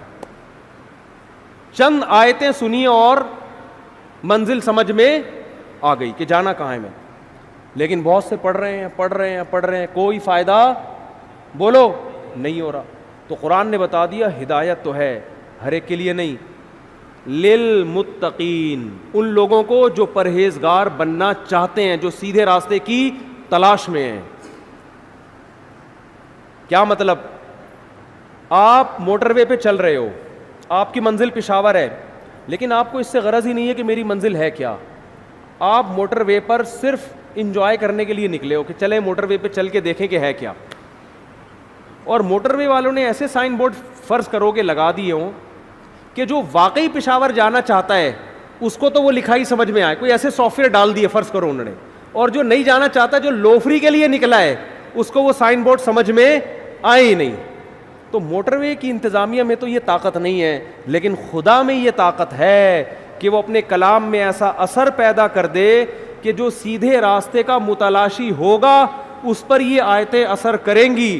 جو سیدھا راستہ چاہتا ہی نہیں ہے، الحم سے لے کے والناس تک کروڑوں مرتبہ پڑھ لے گا، اللہ فرماتے ہیں اسے کک بھی فائدہ نہیں ہوگا. اللہ نے یہ قرآن کی خاصیت اس لیے رکھی تاکہ جو طلب والے لوگ ہیں، جو واقعی ہدایت چاہتے ہیں، ان کو ملے. فالتو لوگ اس نعمت سے فائدہ نہ اٹھائیں. نہیں آ رہی میرا خیال ہے بات سمجھ. یہ انٹروڈکشن ہے جو ہم تراویح میں شروع کرتے ہیں، اور پھر اللہ صفات بیان کرتے ہیں جو انشاءاللہ پورے رمضان چلتی رہیں گی. آپ لوگ تراویح بھی پابندی سے پڑھیں گے انشاءاللہ، اور تراویح کے بعد جو روزانہ یہ بیان ہوگا اس میں بھی پابندی کے ساتھ بیٹھیں گے، اس نیت اور جذبے کے ساتھ کہ عید کا چاند نظر آنے سے پہلے پہلے اپنے آپ کو مکمل چینج بولو کرنا ہے. لوفری کے لیے بیٹھے ہیں مفتی صاحب، کبھی لطیفے بھی سنا دیتے ہیں یار، کبھی شادیوں پہ بیان کر لیتے ہیں تو تھوڑا طبیعت خوش ہو جاتی ہے، اس نیت سے نہیں. نہیں آ رہی آواز؟ کل سے آئے گی انشاءاللہ، کل سے آئے گی. ان کو بتا دینا میں نے کیا کہا ہے، ٹھیک ہے نا. اللہ تعالی ہم سب کو سمجھنے کی عمل کی توفیق عطا فرمائے. آگے اللہ نے ارشاد فرمایا نساؤکم حرث لکم، تمہاری عورتیں تمہارے لیے بمنزلہ کھیت کے ہیں. حرث عربی میں کھیت کو کہتے ہیں، تو بمنزلہ کھیت کے ہیں. جیسے بیج ڈالا جاتا ہے کھیت میں اور اس سے پیداوار بڑھتی ہے، تو عورت کی جو ایک حیثیت ہے، نیچر نے جو اس کی ایک حیثیت متعین کی ہے، وہ بھی ایک نسل بڑھانے کا ذریعہ ہے، جس میں مرد کا جو اسپم ہے وہ بطور بیج کے ہے اور جو اولاد ہے وہ ایک پیداوار کی طرح ہے. تو اللہ نے یہ یاد رکھیں، اس آیت کو نا بہت سارے غیر مسلموں نے عورت کے خلاف بہت نیگیٹیوٹی پھیلائی ہے کہ دیکھو اسلام عورت کی توہین کرتا ہے، اس کو کھیتی سے تعبیر کرتا ہے. تو کچھ لفظ کسی اور زبان میں جب وہ جاتے ہیں نا تو وہ توہین کا معنی دیتے ہیں. عربی میں جو حرث کا معنی ہے یہ تعظیم کے لیے ہے، توہین کے لیے نہیں ہے. اردو میں جو کھیتی کا معنی ہے وہ توہین کے لیے استعمال ہوتا ہے. کھیتی یعنی جو پاؤں میں روندی ڈالنے والی، اور زمین جو ہے نا پاؤں میں گویا روندی، اس کو روندا جا رہا ہے. تو اس لیے اس کا اردو میں بالکل اسی طرح جو لوگ ترجمہ کر دیتے ہیں کہ عورتیں تمہاری کھیتیاں ہیں، تو یہ ترجمہ میرا خیال ہے اس لیے درست نہیں ہے کہ اردو میں اس کا مفہوم ہی چینج ہو جاتا ہے. یعنی گویا ایک عزت کے لیے جو لفظ اللہ نے استعمال کیا وہ ذلت کا ذریعہ بن جاتا ہے. تو اس لیے کسی بھی زبان میں جب ہم کسی بھی لفظ کا ترجمہ کرتے ہیں تو اس زبان کے ہمیں محاوروں کو دیکھنا چاہیے کہ اس زبان میں یہ لفظ کس معنی میں استعمال ہو رہا ہے. مثال کے طور پر ہو سکتا ہے کتا کا لفظ کسی زبان میں وفاداری کے لیے استعمال ہوتا ہو، کسی کو لوگ ڈاگ کہتے ہوں تو اس کا مقصد ہوتا ہے وفادار انسان ہے، لیکن ہمارے یہاں اردو میں گالی ہے وہ، اور آپ بولیں کہ بھئی وہ فلاں قوم ڈاگ کہتی ہے تو ہم کتا کہیں گے، تو آپ جب اس کا ترجمہ اردو میں کریں گے تو کتے سے نہیں کر سکتے. تو اسی طرح یہ عربی کا جو لفظ ہے اس میں بھی یہ چیز غور یعنی ملحوظ رہنی چاہیے. تو اس لیے اس کا ترجمہ کیا جائے گا تمہاری عورتیں تمہارے لیے پیداوار بڑھانے کا ذریعہ ہے، نسل بڑھانے کا ذریعہ ہے.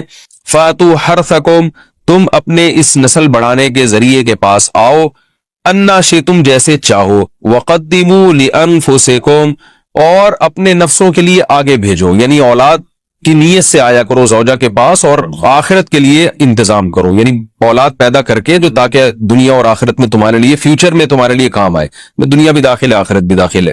تو یہ آیت کا بھی ایک شان نزول ہے کہ صحابہ کرام تو چونکہ جو خواتین تھیں مکہ میں صدیوں سے وہ لوگ آباد تھے، ان کے سفر خاص طور پہ عورتوں کے سفر بہت ہی کم ہوا کرتے تھے.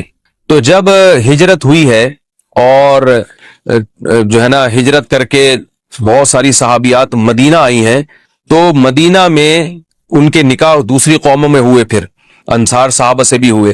تو چونکہ تقویٰ تھا ان خواتین میں، للہیت تھی، تو بعض جگہ ایسے واقعات ہوئے کہ میاں بیوی کے جو آپس کا ریلیشن ہوتا ہے، ظاہر ہے وہ ہر قوم میں اور ہر جو ہے نا شخص کا مزاج دوسرے سے مختلف ہوتا ہے، تو بعض مردوں نے اس طرح سے اپنی زوجات کے ساتھ ہم بستری کی کہ ان خواتین کو پھر اشکال ہوا کہ پتہ نہیں اس طرح سے ہم بستری کرنا جائز بھی ہے یا نہیں ہے. تو انہوں نے نبی صلی اللہ علیہ وسلم سے یہ مسئلہ پوچھا کہ یا رسول اللہ، ہمارے شوہر ہمارے پاس اس طرح سے آتے ہیں تو کیا یہ جائز ہے یا نہیں؟ تو ان کے سوال کو بھی مبہم رکھا گیا اور قرآن نے اس کے جواب کو بھی کنایتاً بیان کیا، کیونکہ مسئلہ بظاہر حیا کے خلاف ہے، تو قرآن جب بھی کوئی ایسی بات ہوتی ہے تو اشارتاً کنایتاً اس کا تذکرہ کر دیتا ہے تاکہ مسئلہ بھی واضح ہو جائے، کیونکہ ظاہر ہے اس کی ضرورت تو قیامت تک آنے والے انسانوں کو پڑ سکتی ہے نا. یہ تو ہر میاں بیوی کا اپنا ایک ذاتی مسئلہ ہوتا ہے کہ ہمیں کس طرح سے پرمیشن ہے، کس طرح سے پرمیشن نہیں ہے. تو اللہ تعالیٰ نے بھی اشارتاً ہی اس حکم کو قرآن میں بیان کر دیا. اور قرآن میں اس لیے بیان کیا کہ تاکہ اس میں کوئی اجتہادی اختلاف کی گنجائش نہ رہے. تو اللہ نے قرآن مجید میں بیان کیا، فرمایا نساؤکم حرث لکم، تمہاری جو ازواج ہیں، تمہاری جو بیویاں ہیں، وہ تمہارے لیے بمنزلہ کھیت ہیں. کھیت کا مطلب کیا ہوتا ہے؟ پیداوار بڑھانے کا ذریعہ. تو اس میں سب سے پہلا مسئلہ تو قرآن نے یہ بیان کر دیا کہ زوجہ سے جو ہم بستری ہے وہ صرف اسی راستے میں جائز ہے جس سے اولاد ہوتی ہے، کیونکہ عورت کو اللہ نے بنایا ہے نسل بڑھانے کے لیے. تو کوئی بھی ایسا ہم بستری کا طریقہ اختیار کرنا جو نسل بڑھانے کا ذریعہ نہ ہو، یعنی وہ نیچرل نہ ہو، تو وہ حرام ہے. تو اس میں اللہ نے یہ حکم دے دیا. تو اس سے صاف یعنی حدیث سے بھی پتہ چلتا ہے اور تمام فقہاء کا اجماع بھی ہے اس آیت کی روشنی میں کہ مسئلہ تھوڑا حیا کے خلاف ہے، لیکن میرا خیال ہے بتانا ضروری ہے کہ پچھلے راستے سے عورت سے ہم بستری کرنا بالکل حرام ہے، ناجائز. اور نبی صلی اللہ علیہ وسلم کی اس پہ بہت شدید لعنت ہے، بہت شدید وعید ہے. تو یہ بالکل اللیگل ہے اسلام میں کہ عورت کے پچھلے راستے سے اس سے ہم بستری کی جائے. جو لوگ لڑکوں سے بدفعلی کے عادی ہوتے ہیں ان کو یہ ایک چسکا لگ جاتا ہے، تو یہ حرام ہے، ناجائز ہے، کیونکہ اللہ نے بتا دیا کہ یہ تمہارے لیے بمنزلہ کھیت کے ہیں. تو اس میں قرآن نے وہ جو سوال تھا نا اس کی طرف اشارتاً جواب دے دیا. اور آگے فرمایا فاتو حرثکم، تم اپنے کھیت کے پاس آؤ، یعنی پیداوار بڑھانے کا جو ذریعہ ہے اس جگہ کی طرف آؤ، انا شئتم، جیسے چاہو. یعنی باقی جس طرح سے تم چاہو زوجہ سے ہم بستری کر سکتے ہو، اس میں کوئی خاص طریقہ متعین نہیں ہے. میاں بیوی کا ایک دوسرے سے کوئی پردہ نہیں ہے. ہن لباس لکم وانتم لباس لہن، یہ دونوں ایک دوسرے کے لیے لباس ہیں. تو اس میں طریقہ کار کوئی بھی ہو سکتا ہے، کسی بھی طرح سے کرنا چاہو ایک دوسرے سے لطف اندوز ہو سکتے ہو. لیکن فاتو حرثکم، آنا موضع حرث میں ہے. حرث کا مطلب وہ اس جگہ کی طرف آنا ہے جہاں سے نسل بڑھتی ہے، کسی اور راستے کی طرف. اس سے صاف طور پر جو ہے نا وہ جو فاسق فاجر لوگوں کی جو برائی ہے جو لڑکوں سے بدفعلی کے نتیجے میں پیدا ہوتی ہے، اس کا اللہ نے قلعہ کر دیا کہ اس کی اسلام میں بالکل اجازت نہیں ہے. کیونکہ رات کا وقت ایسی چیز ہے جو اللہ نے عبادت کے لیے بنایا یا آرام کرنے کے لیے، سونے کے لیے بنایا. رات میں اگر آپ سیلیبریٹ کریں گے کسی بھی عمل یعنی کوئی خوشی منائیں گے تو اس میں انسان کی گناہوں کی طرف توجہ زیادہ جاتی ہے. جیسے آپ دیکھیں کرسمس میں شرابیں پی جاتی ہیں اور جو بھی غیر مسلموں کے تہوار ہیں اس میں بھی چراغاں ہوتا ہے رات کے وقت. تو جبکہ ہمارے ہاں جو عید الفطر ہے وہ دن کی روشنی میں ہم نماز پڑھ کے اس کی ابتدا کرتے ہیں. تو آپ کہہ سکتے ہیں کہ شب برات کو کوئی تہوار تو نہیں مانتا. تو دیکھیں تہوار زبان سے ماننا ضروری نہیں ہے. آپ اپنے عمل سے جب کوئی ایسا کام کرتے ہیں جو تہواروں میں کیا جاتا ہے تو اس کا مطلب یہ ہوا کہ آپ اس کو تہوار مان رہے ہیں، یعنی آپ اس کو ایک خوشی کا دن مان رہے ہیں. تو نہانا دھونا یا کھانے پکا کے لوگوں میں تقسیم کرنا یا خود کھانا، اور خاص طور پہ حلوہ یعنی میٹھا، یہ چیزیں تہواروں کے موقع پر ہوتی ہیں. جیسے ہم عید الفطر والے دن صبح سوئیاں بناتے ہیں، میٹھا بناتے ہیں، کھاتے ہیں، لوگوں کو کھلاتے ہیں، نہاتے ہیں، اچھے کپڑے پہنتے ہیں. جمعے والے دن بھی، جمعے میں بھی عید کا عنصر ہے، حدیث میں اس کو بھی عید قرار دیا، اس دن بھی ہم نہا دھو کے کپڑے پہنتے ہیں.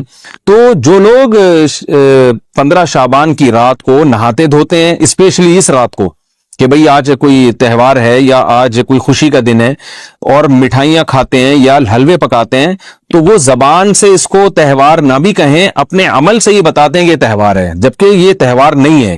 اسلام میں کوئی اس کی ایک ضعیف روایت بھی نہیں ہے کہ آپ صلی اللہ علیہ وسلم نے، میرے علم میں نہیں ہے، کم از کم ہو سکتا ہے کوئی موضوع من گھڑت روایت موجود ہو جس میں کوئی کہیں بھی نہیں ہے کہ آپ صلی اللہ علیہ وسلم نے اس رات کو ہمیں نہانے کا حکم دیا ہو یا اچھے کپڑے پہننے کا حکم دیا ہو یا کھانے پینے کا یا حلوے کھلانے کا، ہمیں حلوے مانڈے کا ہمیں حکم دیا ہو. تو اللہ کا واسطہ یہ بدعت ہے، اس کو ختم کریں اپنے معاشرے سے. اور اسلام میں تہوار کا ٹائم دن میں ہوتا ہے. عید الفطر، عید الاضحیٰ ہے جس میں ہم دن میں قربانی کرتے ہیں اور کھاتے ہیں، پیتے ہیں، نہاتے ہیں، دھوتے ہیں. راتوں کے یہ کام نہیں ہے. رات کو آپ سوئیں یا عبادت کریں. تو ایک چیز تو یہ تھی جو میں بتانا چاہ رہا تھا. دوسری چیز اس رات کو قبرستان جانا.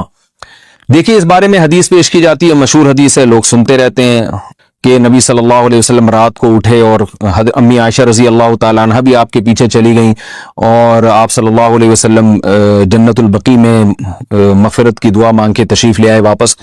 تو یہ حدیث انتہائی درجے کی ضعیف حدیث ہے, اور ایک تو ضعیف حدیث ہے, دوسری بات یہ کہ اگر ہم تھوڑی دیر کے لیے فرض کر لیں یہ صحیح حدیث ہے اور ہم کہتے ہیں کہ بھئی نبی صلی اللہ علیہ وسلم نے یہ عمل کیا ہے, تو صحابہ میں سے کسی سے ضعیف حدیث سے بھی ثابت نہیں ہے کہ کوئی اس رات قبرستان گئے ہوں. حضرت ابو بکر کے بارے میں کوئی روایت نہیں ملتی کہ اس رات قبرستان گئے ہوں, حضرت عمر کے بارے میں کوئی روایت نہیں ملتی, یہ کسی ایک صحابی کے بارے میں نہیں. تو آپ مجھے بتائیں کہ یہ کیسی سنت ہے کہ جو صحابہ کی سمجھ میں نہیں آئی اور ہماری سمجھ میں آ گئی ہے.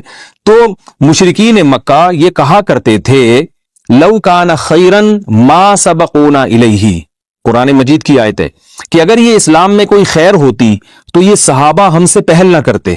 یہ صحابہ نے ہم سے پہل کیا ہے, اس کا مطلب ہے یہ اسلام خیر کا کام نہیں ہے. تو مشرکین کو صحابہ سے چونکہ نفرت تھی اس لیے کہتے تھے کہ یہ چونکہ اسلام کو فالو کر رہے ہیں تو یہ اس کی علامت ہے کہ اسلام خیر نہیں ہے, کیونکہ خیر میں تو ہم صحابہ سے آگے ہوتے ہیں. اپنے بارے میں ان کا یہ اس خوش فہمی میں مبتلا تھے وہ. لیکن ہماری رائے کیا ہے, ہم یہ کہتے ہیں کہ لو کان خیرن لسبقونا الیہ, وہ کہتے تھے لا سبقونا, ہم کہتے ہیں لسبقونا, کہ اگر کوئی بھی خیر کا کام ہے تو صحابہ ہم سے ضرور اس میں پہل کریں گے. یہ ہو نہیں سکتا کہ خیر کا کام ہو ہم کریں اور صحابہ نے نہ کیا ہو. پرائز بانڈ ناجائز ہے. جو حضرات کہتے ہیں نا جائز ہے, وہ کہتے ہیں کہ اس پہ مشروط منافع نہیں ملتا. 10 روپے کا پرائز بانڈ ہے تو ہو سکتا ہے منافع ملے, ہو سکتا ہے نہ بھی ملے. یہ غلط ہے. مشروط منافع ملتا ہے, لیکن آپ کو ملے گا کہ نہیں ملے گا یہ یقینی نہیں ہے, بلکہ قرآن اندازی سے پتہ چلے گا. مشروط نہ ہوتا تو آپ عدالت میں چیلنج نہیں کر سکتے. مشروط ہے, آپ کا نام نکلا تو ان کے باپ کو بھی دینا پڑے گا یہ, ٹھیک ہے نا.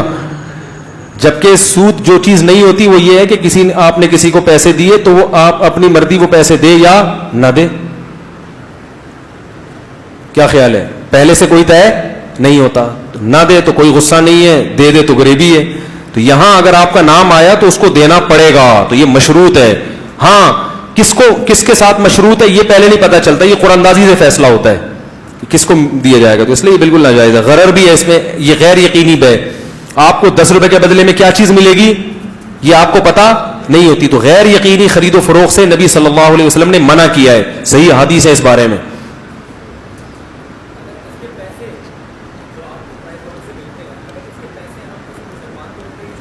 نہیں, پرائز بانڈ جو اس کی فیس ویلیو ہے نا اس پہ بیچ سکتے ہیں آپ. 10 روپے کا آپ نے بانڈ خریدا تو 10 روپے میں حکومت کو واپس کر کے 10 روپے لے لیں, وہ پیسے آپ کے لیے جائز ہیں.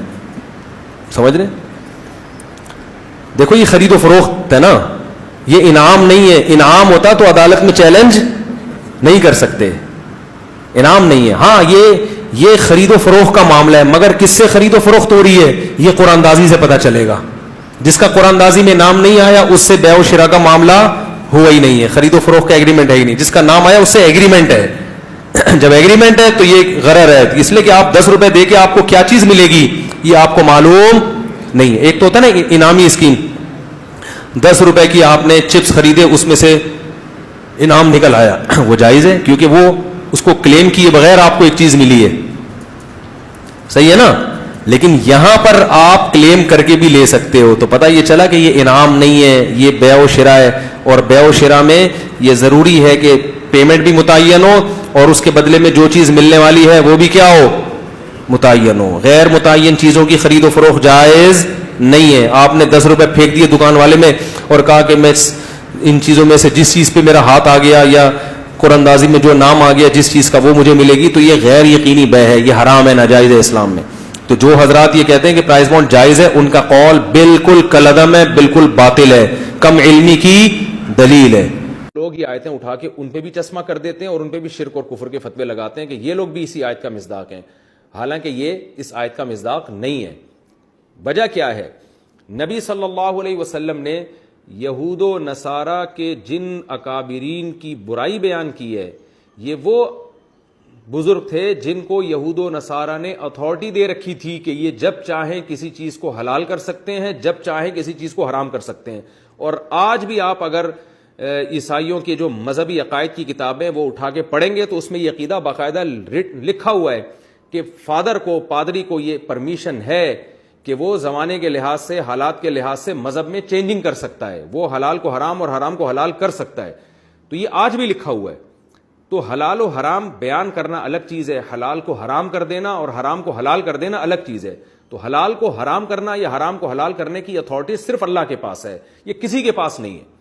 جبکہ مجتہدین کو جو فالو کیا جاتا ہے, اس لیے نہیں کہ ابو حنیفہ کو یہ اختیار حاصل ہے کہ وہ حلال کو حرام کر دیں یا حرام کو حلال کر دیں, بلکہ وہ ان مسائل میں فالو کیا جاتا ہے جو اختلافی مسائل ہیں. تو اختلافی مسائل میں ایک عامی آدمی کی ذمہ داری ہے کہ وہ اپنی رائے قائم کرنے کے بجائے اپنے سے زیادہ پڑھے لکھے پر, جس پر پوری امت نے اعتماد کیا ہو, اس کی رائے کو اپنی رائے پر ترجیح دے. تو ابو حنیفہ کو وہ حلال و حرام کرنے کی اتھارٹی نہیں دے رہا, بلکہ وہ یہ اتھارٹی دے رہا ہے کہ قرآن و سنت میں جہاں دلائل میں تعارض ہوگا, دونوں طرف دلائل ہوں گے, تو آپ مجھ سے زیادہ پڑھے لکھے ہیں, آپ نے صحابہ کے زمانے کو دیکھا ہے, آپ اگر کسی چیز کو یہ بتائیں گے کہ یہ حلال ہے تو میں اپنی رائے کو چھوڑ دوں گا, آپ کی رائے کو فالو کروں گا قرآن و سنت کو سمجھنے میں. یہی وجہ ہے کہ پوری امت نے ان چاروں اماموں کو مجتہد مانا ہے. اگر امت یہ سمجھتی کہ انہوں نے اپنی طرف سے بھی چیزوں کو حلال و حرام کیا تو امت مجتہد تو دور کی بات, ان کو مسلمان ہی نہ مانتی. اس لیے کہ کسی مجتہد کو یہ اجازت نہیں ہے کہ حدیث میں ایک مسئلہ بیان ہوا اور وہ اس کے اپوزٹ اپنی رائے قائم کرے. ایسا کام اگر کوئی مجتہد کرے گا تو وہ مجتہد تو دور کی بات, وہ اسلام سے خارج ہو جائے گا. تو لہذا جو جاہل پیر اور بابے قرآن و سنت کے مقابلے میں اپنی رائے پیش کرتے ہیں وہ خود بھی اسلام سے خارج ہیں, اور ان بابوں کو فالو کرنے والے لوگ بھی اسلام سے خارج ہیں اور اس آیت کا مصداق ہیں. اور جو علماء مجتہدین, وہ علماء جن پر پوری امت نے اجماع کیا, فروعی مسائل میں اگر کوئی شخص ان کی رائے کو فالو کرتا ہے, ان کی تقلید کرتا ہے, تو وہ اس کا مصداق نہیں ہے, کیونکہ وہ یہ اتھارٹی نہیں دے رہا ابو حنیفہ یا امام شافعی کو کہ آپ جب چاہیں کسی چیز کو حلال کر دیں یا حرام کر دیں. وہ یہ اتھارٹی دے رہا ہے کہ جہاں مسائل میں اختلاف ہوگا تو میرا جو مینٹل لیول ہے اور میرا جو علم کا لیول اور تقوی کا لیول بہت کم ہے. آپ صحابہ کے دور کے قریب ہیں, آپ نے صحابہ تابعین کو نمازیں پڑھتے ہوئے دیکھا ہے, تو میں اپنی رائے پر آپ کی رائے کو ترجیح دوں گا. کیونکہ ایک عامی آدمی کسی بھی فیلڈ میں اپنے سے ماہر کی رائے کو ترجیح دیتا ہے, یہی عقل کا تقاضا ہے. آپ اگر ڈاکٹر نہیں ہیں, آپ کتابیں پڑھ کے, میڈیکل سائنس کی کتابیں پڑھ کے آپ کی ایک رائے قائم ہوتی ہے, لیکن ڈاکٹر کی دوسری رائے ہے, تو ایک عامی آدمی کو کہا جائے گا کہ پراپر ڈاکٹر کو فالو کرو. اس میں یہ دلیل دینا صحیح نہیں ہوگا کہ تم دلیل کے بجائے اندھی تقلید کر رہے ہو. یہ اندھی تقلید نہیں ہے, اس لیے کہ اندھی تقلید پڑھے لکھے کی نہیں ہوتی, متقی اور پرہیزگار کی نہیں ہوتی. اندھی تقلید اپنے جیسے جاہلوں کی ہوتی ہے یا ان عالموں کی ہوتی ہے جو خود لوگوں کو اندھے راستے پہ چلا رہے ہوں. تو جیسے ایک عام آدمی میڈیکل سائنس میں کسی ڈاکٹر کو اگر فالو کرتا ہے تو اس کو اندھا مقلد نہیں کہا جا سکتا, ایسے ہی کوئی شخص اگر قرآن و سنت پہ پورا عبور نہیں رکھتا تو وہ اگر کسی مجتہد کو فالو کرتا ہے تو یہ اندھا مقلد نہیں ہے, یہ تقلید علی وجہ البصیرہ ہے. اور ان لوگوں پر اس طرح کی آیتیں فٹ کرنا یہ بھی جہالت ہے. اور کمال کی بات یہ کہ جو لوگ اس طرح کی آیتیں مجتہدین کے کو فالو کرنے والے لوگوں پر فٹ کر رہے ہوتے ہیں, وہ خود کسی نہ کسی کی شخصیت میں ایسے مبتلا ہوتے ہیں کہ یہ میرا تجربہ مشاہدہ ہے کہ وہ خود کسی ایک شخص کو مان رہے ہوتے ہیں, اور وہ جب کسی حدیث کو صحیح کہہ دے تو یہ صحیح مان لیں گے, وہ ضعیف کہہ دے تو ضعیف مان لیں گے, وہ کہہ دے یہ کام جائز ہے تو جائز مان لیں گے, وہ کہہ دے ناجائز ہے تو ناجائز مان لیں گے. تو یہ ایسی اندھی تقلید کر رہے ہوتے ہیں کہ اصل میں ان کے اوپر یہ آیتیں فٹ ہوتی ہیں, لیکن یہ 99.9% امت جو مجتہد جن کو فالو کرتی ہے ان کو کے فالوورز کو یہ آیتیں فٹ کرتے ہیں. تو یہ دو انتہاؤں کا امت شکار ہے اس وقت. اعتدال کا راستہ یہی ہے جو میں نے آپ کے سامنے بیان کیا کہ اس سے وہ لوگ مراد ہیں جن کو باقاعدہ یہ اتھارٹی دی گئی ہو کہ وہ جب چاہیں حلال کو حرام کر دیں اور حرام کو حلال کر دیں. ہم مجتہدین کو یہ اتھارٹی نہیں دیتے کہ وہ جب چاہیں حلال کو حرام کر دیں اور حرام کو حلال کر دیں, کیونکہ اگر ہم یہ سمجھتے کہ مجتہدین نے یہ کام کیا ہے کہ اپنی مرضی سے حلال و حرام کے فیصلے کیے ہیں تو وہ مجتہد تو دور کی بات, ہم ان کو اسلام سے خارج سمجھیں گے, پھر مسلمان سمجھیں گے ہی نہیں, اور ان کے اتباع کرنے والا بھی اسلام سے خارج ہے. تو یہ خوب اچھی طرح سمجھ لیں. البتہ یہ بات ضرور ہے کہ کسی شخص کے پاس, کسی مجتہد جس میں خود صلاحیت ہو, وہ قرآن و سنت کو بہت اچھی طرح سمجھ گیا ہو اور بھرپور طریقے سے اس میں قرآن و سنت کی سمجھنے کی صلاحیت پیدا ہو گئی ہو, اور صرف اپنی رائے پر اعتماد نہ ہو, بلکہ امت نے بھی اس کے بارے میں گواہی دی ہو کہ یہ واقعی مجتہد ہے. بیوی سے اظہار محبت کس طرح کریں؟ میں کوئی بھائی آپ کو اللہ آپ کو نیک صالح توفیق عطا فرمائے. میں سعودی عرب میں رہتا ہوں، فون پر حال چال تو پوچھ لیتا ہوں لیکن محبت کا اظہار نہیں کر پاتا. نبی کریم صلی اللہ علیہ وسلم کا بیوی سے اظہار محبت کا کوئی طریقہ بتا دیں. دیکھیں، محبت کا اظہار کرنا چاہیے لیکن ہر ایک کے اظہار کا طریقہ دوسرے سے مختلف ہوتا ہے. کچھ لوگ گفٹ دے کے اظہار کر لیتے ہیں، کچھ زبان کے ڈائلاگ ہوتے ہیں. اچھا، خواتین جو ہے نا منہ کے فائر کو زیادہ ویلیو دیتی ہیں. شوہر اگر منہ سے ڈائلاگ نکالتا ہے آئی لو یو، میں تم سے محبت کرتا ہوں، اس سے ایسے میاں سے زیادہ انسپائر ہوتی ہیں. وہ میاں جو بیوی کے سارے حقوق پورے کر رہا ہو اور اس کے علاوہ بھی اس کو کبھی کبھار گھمانے پھرانے بھی لے جاتا ہو اور اس کو ٹائم بھی دیتا ہو لیکن منہ سے یہ نہ پھوٹتا ہو کہ آئی لو یو، تو خواتین کو ایسے میاں کی کوئی قدر نہیں ہوتی. تو یہ عجیب کس حساب کتاب ہے بھائی؟ جو محبت کو دلیل سے ثابت کر رہا ہے اپنے عمل سے وہ تو زیادہ محبت کر رہا ہے، اور جو منہ سے بول رہا ہے اور اپنے حقوق پورے نہیں کر رہا اس کو زیادہ ویلیو دے رہی ہیں، کیونکہ جذباتی ہوتی ہیں نا، دل نرم ہوتا ہے عورتوں کا تو باتوں میں جلدی آ جاتی ہیں. تو اس لیے میں خواتین سے بھی کہوں گا کہ آپ کا میاں اگر آپ کے بیسک حقوق پورے کر رہا ہے اور مناسب ٹائم بھی آپ کو دیتا ہے، کبھی کبھار آؤٹنگ پہ بھی لے کے نکل جاتا ہے اور کچھ جیب خرچی بھی دے رہا ہے آپ کو، تو اب اس کو آئی لو یو کہنے کی ضرورت ہے نہیں. یہ آپ سے محبت کر رہا ہے، اور اگر وہ آئی لو یو پہ ٹرخا کے رکھا ہوا ہے، اس نے بیسک حقوق پورے نہیں کر رہا، تو وہ آئی لوز یو سے کچھ نہیں ہوتا. پھر بہرحال بیوی سے محبت کا اظہار آئی لو یو کے ذریعے یا کسی بھی طریقے سے کرنا چاہیے. نبی صلی اللہ علیہ وسلم امی عائشہ، حضرت عائشہ رضی اللہ تعالیٰ عنہ جو ہماری ماں ہیں، ان سے کیسے محبت کا اظہار کرتے تھے. حضرت عائشہ فرماتی ہیں میں برتن میں جس جگہ منہ لگا کے پانی پیتی تو آپ صلی اللہ علیہ وسلم برتن گھماتے، اسی جگہ اپنے ہونٹ مبارک رکھتے اور پھر اس سے پانی پیتے. یہ بھی محبت کے اظہار کا ایک طریقہ ہے. تو وہ آپ بہتر جانتے ہیں آپ اپنی بیگم سے کیسے محبت کا اظہار کریں. اس میں ہر عورت کی مزاج مختلف، ہر آدمی کا مزاج مختلف، اور ہر سوسائٹی کا کلچر دوسری سوسائٹی سے الگ ہوتا ہے. تو یہ کلچر والی چیزیں ہیں، اس میں شریعت نے کوئی ہمیں خاص محبت کے اظہار کا طریقہ نہیں بتایا. آپ جیسے بہتر سمجھتے ہیں.